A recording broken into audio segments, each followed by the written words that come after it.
Every few decades, science proves the impossible was just undiscovered. The sea monster that washed up on the shore, the fire-breathing dragon that walked on four legs, the stitched-together duck-beaver that scientists laughed at. All once dismissed as fairy tales, until they weren't.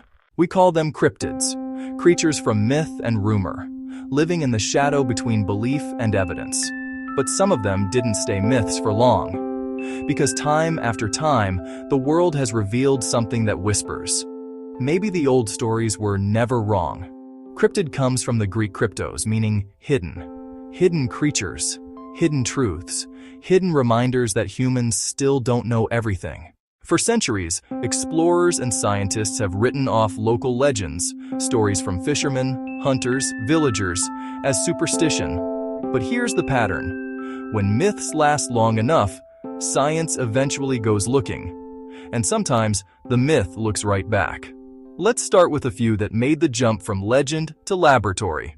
In the early 1800s, European explorers returned from Africa with tales of giant hairy men living deep in the forests, strong enough to crush a skull with one hand. Western scientists laughed. Savage superstition, they called it. But in 1847, a missionary named Thomas Savage obtained a skull. Large, human-like, but not human. He named it Troglodytes gorilla. The discovery shocked Europe. The hairy man-beast was real, and the myth became the gorilla, proof that eyewitness folklore can describe something science hasn't seen yet. And if myths turning real fascinate you, hit subscribe. Because the next creature didn't crawl from rumor. It swam out of prehistory. For 65 million years, the coelacanth existed only in fossils. Paleontologists called it extinct, a relic of the dinosaur age. But in 1938, off the coast of South Africa, a fisherman pulled up a catch that shouldn't exist. Thick scales, lobed fins, ancient eyes. The world had just met a living fossil. The coelacanth wasn't extinct. It was hiding. That single fish forced scientists to rewrite the timeline of extinction, and it whispered something deeper.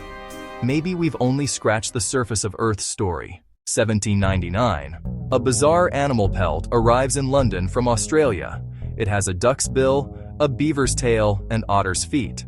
The scientists of the Royal Society thought it was a prank. They poked at the seams, convinced someone had stitched together multiple animals. But when they finally saw a living one swim, it shattered everything they thought they knew about mammals. The platypus was real, and the laughter turned to silence. Because sometimes nature's sense of humor is bigger than ours. If stories like these make you question what's still out there, subscribe before we find the next one. Early travelers in Indonesia spoke of dragons that could kill with a bite. Sailors told of reptiles 10 feet long, with claws that tore flesh and breath that smelled like rot. Scientists dismissed the tales until 1910. A Dutch officer followed the rumors and found them. Massive lizards, venomous and predatory. The Komodo dragon. No wings, no fire, but unmistakably a dragon. A real, breathing monster that proved folklore doesn't always exaggerate, sometimes it just edits for drama. For centuries, sailors spoke of sea monsters with tentacles that dragged ships into the abyss. They called it the Kraken. Science called it imagination. Until 1870, when the decaying remains of a massive squid washed ashore in Newfoundland. Photographs followed, then more specimens, tentacles stretching 30 feet long. The giant squid was real. The Kraken wasn't just a story, it was the ocean warning us it still holds secrets. If this part makes your heart race a little, that's curiosity wiring your brain for discovery. Don't fight it, hit subscribe. Let's dive deeper. In the Congo, villagers spoke of a strange forest animal, part zebra, part giraffe. Western explorers mocked the idea, calling it African unicorn. But in 1901, Sir Harry Johnston returned with a skin and skull. The okapi was real, and more mysterious than anyone expected. It had stripes, a prehensile tongue, and eyes adapted for shadows. The forest zebra wasn't a joke. It was a ghost that had simply chosen its hiding place well. For centuries, Chinese villagers told of a gentle black and white bear living deep in bamboo mountains. Western naturalists called it folklore, but in 1916, explorers brought back proof: fur, bones, and finally, a live specimen, the giant panda. Once a ghost story, now a global icon of conservation. From laughter to reverence, all because someone finally listened. So why do we mock before we believe? Psychologists call it cognitive dissonance. When something doesn't fit our worldview, our brain rejects it to stay comfortable. It's easier to laugh at a monster story than to admit we might be wrong. But myth and science aren't enemies. They're the same impulse in different stages. One asks, what if? The other answers, let's find out. Every discovery starts as disbelief.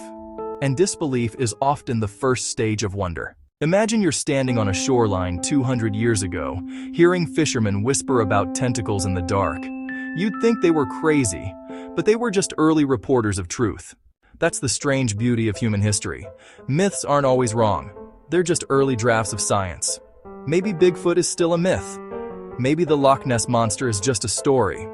Or maybe, like the gorilla, the okapi, or the coelacanth, they're waiting for the right person to look in the right place. Because if dragons, ghost bears, and sea monsters turned out to be real, what's left out there, hiding in the blank spaces of our maps? We've explored less than 5% of the ocean. We've cataloged only a fraction of life on land. The next legend might already be watching us from the dark. Which myth do you secretly hope turns out to be real? If you've ever doubted a story only to find out it was true, subscribe. Because the next myth we uncover might make you question everything you think you know.